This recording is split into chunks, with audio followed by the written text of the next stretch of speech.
नमस्कार, जय हिंद, जय बिहार। मैं हूं आप सबका दोस्त वकील सह पत्रकार एसके पंकज। 9 अगस्त 2023 बिहार के इतिहास का एक महत्वपूर्ण दिन। इतिहास कौन सा? तो महज एक साल पुराना इतिहास, जब एनडीए गठबंधन टूटता है भारतीय जनता पार्टी से नीतीश कुमार की पार्टी जनता दल यूनाइटेड का साथ छूटता है।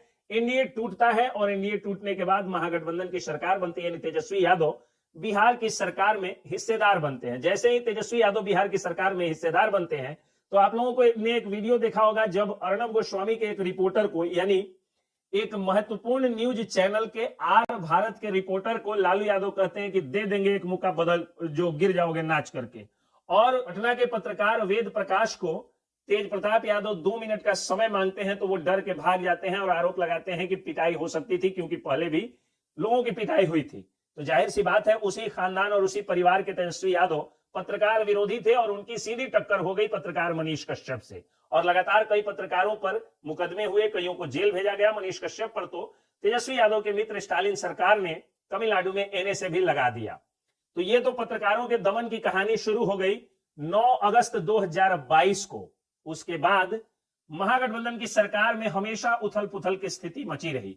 मंत्री कार्तिक कुमार, जो कि बाहुबली अनंत सिंह के करीबी माने जाते हैं, उनका पहले विभाग बदला गया और उसके बाद उनसे इस्तीफा ले लिया गया। उसके अलावा एक और मंत्री का इस्तीफा लिया गया और इनके शिक्षा मंत्री चंद्रशेखर यादव ने तो रामचरितमानस पर ही सवाल उठा दिया। तो एक साल किस तरह से गुजरता है, इसको देखने की जरूरत है। तो रामचरितमानस पर जब सवाल उठाया तो न सिर्फ भारतीय जनता पार्टी के लोग, बल्कि इनकी गठबंधन की पार्टी, इनके गठबंधन के साथ ही जनता दल यूनाइटेड के नेताओं ने भी इन्हें संयम भाषा के प्रयोग करने की नसीहत तक दे डाली। बेमेल गठबंधन और आगे बढ़ा और उसके बाद इस एक साल में क्राइम के तमाम ग्राफ जो है वो, तमाम रिकॉर्ड्स जो है वो पीछे छूट गए। अपराध इतना बढ़ा। अब सोच करके देखिए कि जुलाई 31 दिन का महीना और 30 जुलाई तक, 1 जुलाई से लेकर के और 30 जुलाई तक राजधानी पटना में 30 दिन में 30 मर्डर्स हुए और बिहार में सैकड़ों की संख्या में, हजारों की संख्या में क्राइम, मर्डर, रेप, बलात्कार, अपहरण, अत्याचार इत्यादि होने लगे। यानी क्राइम का ग्राफ बहुत ज्यादा बढ़ गया। एसटीटी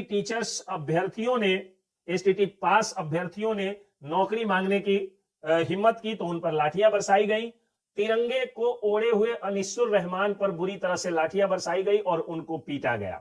इतना ही नहीं, बल्कि जो नियोजित शिक्षक थे उनको भी नियमावली थमाई गई और नियमावली का विरोध करने पर उन पर भी अत्याचार किया गया, दमन किया गया। शिक्षकों की लाठी, भारतीय जनता पार्टी के सांसद, पूर्व मंत्री, कई विधायकों ने उनके हिस्से की लाठी खाई। सांसद का सर फटा, यूं की हड्डियां टूटी और एक भारतीय जनता पार्टी के जिला महामंत्री की मौत तक हो गई पुलिसिया पिटाई से। आशा कार्यकर्ताओं का अभी भी उनका हड़ताल उनकी जारी है। और इसके अलावा मंत्री नीतीश कुमार ने 500 स्वास्थ्य कर्मियों के तबादले पर डायरेक्ट स्टे लगाया। 497 राजस्व विभाग में जो ट्रांसफर की लिस्ट थी अधिकारियों का, उस पर रोक लगाया तो विवाद बढ़ा। ये थे कुछ विवाद जो कि मीडिया की नजरों से और मीडिया के मुख से हम लोगों ने देखा, मीडिया के कैमरे से हमने देखा या मीडिया के सतह पर हमने पढ़ा। इसके अलावा भारतीय जनता पार्टी के नेता, बिहार में विपक्ष के नेता विजय सिन्हा ने आरोप लगाया कि यह ठगैती का गठबंधन है। एक व्यक्ति को मुख्यमंत्री बनने का सपना दिखाया जा रहा है तो दूसरे आदमी प्रधानमंत्री बन रहे हैं। यानी तेजस्वी यादव के बारे में कहते हैं कि नीतीश कुमार को वो प्रधानमंत्री का सपना दिखा करके और ठग करके गठबंधन में है, और नीतीश कुमार तेजस्वी यादव को सीएम बनाने का सपना दिखा करके और ठग करके उनके साथ गठबंधन में बने हुए हैं। इतना ही नहीं, ये तो थे मीडिया के तीर और भारतीय जनता पार्टी के तीर जो कि महागठबंधन की सरकार पर चल रहे थे। इस तीर के अलावा सम्राट चौधरी ने अपने 38 साथियों को, 38 महारथियों की टीम तैयार कर दी है, जो बिहार में व्याप्त तथा कथित जंगल राज के से लड़ने का काम इनके 38 महारथी करेंगे। और युवाओं को खास जगह दिया गया है। प्रदेश कमेटी भारतीय जनता पार्टी का गठन हो गया है। सम्राट चौधरी ने 38 लोगों को महारथी बनाया है जंगल राज से लड़ने के लिए और 2025 में सरकार बनाने के लिए बिहार में भारतीय जनता पार्टी की पूर्ण बहुमत की और 2024 में नरेंद्र मोदी का हाथ मजबूत करने के लिए महारथियों की टीम तो बना रखी है। इसमें युवाओं को खास जगह दे दी गई, लेकिन महिलाओं की उपेक्षा की गई है, महिलाओं को थोड़ा सा इग्नोर किया गया है, उसको सुधारने की भी जरूरत है।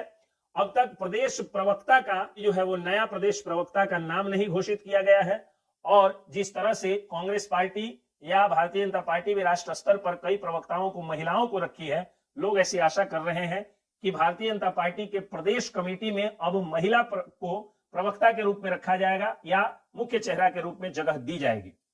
तो जिस तरह की कमेटी तैयार कर रही है भारतीय जनता पार्टी, उसमें थोड़ा सा 2-4% और सुधार करके और 38 महारथियों के साथ भारतीय जनता पार्टी महागठबंधन की कौरवी सेना से लड़ने को तैयार है। और देखते हैं कि कब इस महाभारत का अंत होता है और इस महाभारत में किसकी जीत होती है। जय हिंद।